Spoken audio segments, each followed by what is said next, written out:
يا صباح الفوقان على كيفة القهوة في كل مكان. دي قناة نبيذ العرب ومعاكم القهوجي. النهاردة هاخدكم في حلقة سريعة كده عن ازاي نعمل ديسكيلينج او دورة تنظيف للماشين النسبريسو الجراند لاتسيما.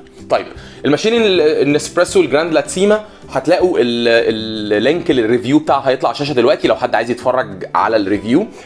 خلينا بس نقول في الاول احنا ليه بنعمل ديسكيلينج لاي ماشين او ليه بنعمل دورة تنظيف لاي ماشين.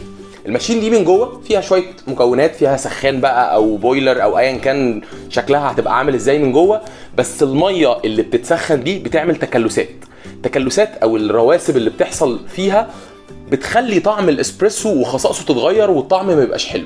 وفي نفس الوقت مع الماشينز اللي زي النسبريسو الجراند لاتسيما هتلاقوا ان بدا الفومينج بتاع اللبن ما يعملش فوم عالي او ما يعملش نتائج كويسه.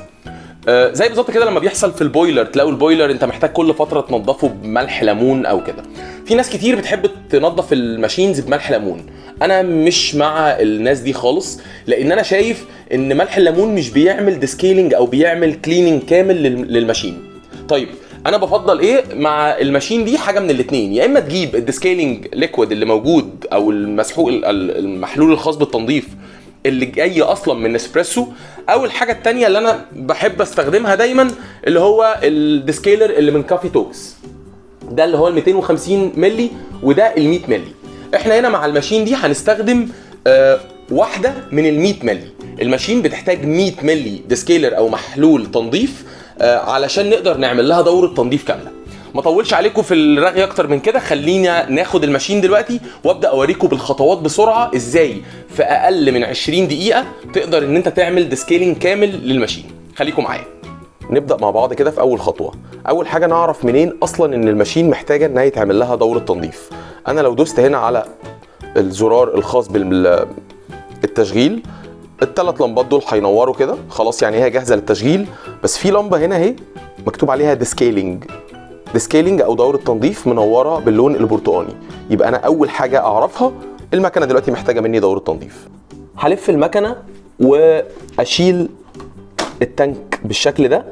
هلاقي تحت هنا في باب ده لو زقيته هيطلع لك الجزء ده الخاص بتنظيف المكنه.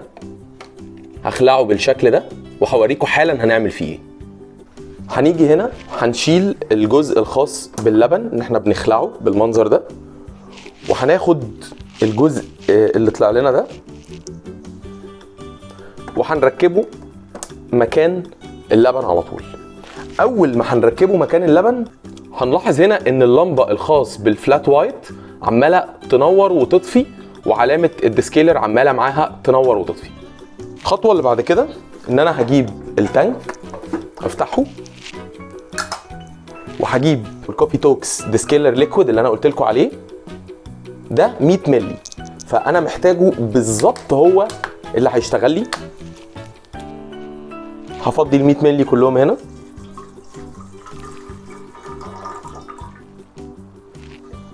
وبعد كده هلف هنا وهلاقي في علامه مكتوب عليها ديسكيلر حامله ميه لحد العلامه دي، فالجزء ده ال 100 مللي، وهكمل الباقي اللي هو حوالي نص لتر او اكتر لحد هنا ميه.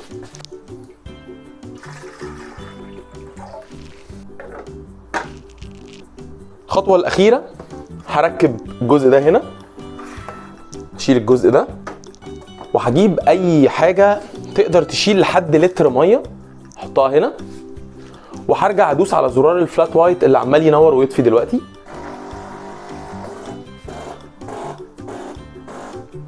هتبداوا تسمعوا صوت الماشين، صوت متقطع كده عمال يحصل، وهتبدا تنزل ميه من حتتين. هتبدا تنزل ميه من هنا، وهتبدا تنزل كمان ميه من الجزء ده دلوقتي. والعمليه دي بتاخد دقايق تخلص، وارجع لكم على طول اقول لكم هنعمل ايه. كده خلاص المرحله الاولى خلصت، ان الميه كلها هنا نزلت بعد ما حصل عمليه التنظيف. كده احنا لسه ما خلصناش. كده اللي المفروض هنعمله هنشيل الجزء ده، هنفضي الميه اللي فيه نرميها. بالمناسبه العمليه خدت وقت طويل شويه، يعني ممكن تكون مثلا عدت ال10 دقايق ربع ساعه. بعد كده هنشيل التانك نفضيه او نفضي الحاجه البسيطه اللي باقيه فيه. هنشيل الكونتينر الخاص بالكبسولات، نتاكد لو في اي ميه نرميها، نركبه تاني دي كده في المكان ده، ونرجع تاني نملى التانك بتاعنا لحد العلامه دي اللي هي علامه الماكس.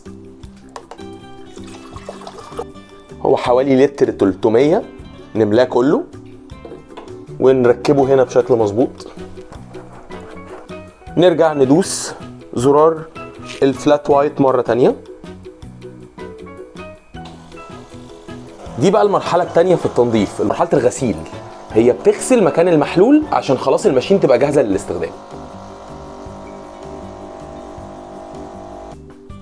كده خلاص يا جماعة الماشين اهي خلصت، والصوت او المية كلها نزلت موجودة تحت اهو في الكونتينر.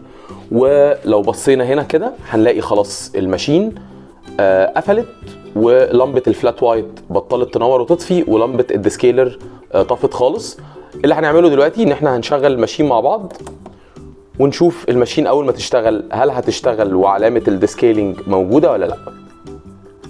زي ما احنا شايفين اهو خلاص الماشين اشتغلت جاهزة للاستخدام وعلامة الديسكيلينج اتطفت، يعني كده الماشين بتقول لي انا بقيت نظيفة وجاهزة للاستخدام. اللي هعمله هنا ان انا هشيل الجزء ده، وخلي بالكم برضو انتوا بتشيلوه لانه ساعات بيبقى سخن مكان الميه، بس مش قوي يعني. خلاص بنشيل كده الجزء ده، بنرجع نركب الجزء الخاص باللبن، نحط الكاب هولدر بتاعنا، وكده الماشين بقت جاهزه للاستخدام. كل حاجه فيها منوره بشكل سليم ومفيش اي ايرور موجود فيها. طيب ده يا جماعه كده نهايه الفيديو بتاعنا ازاي ننظف الماشين الجراند لاتسيما بتاعتنا.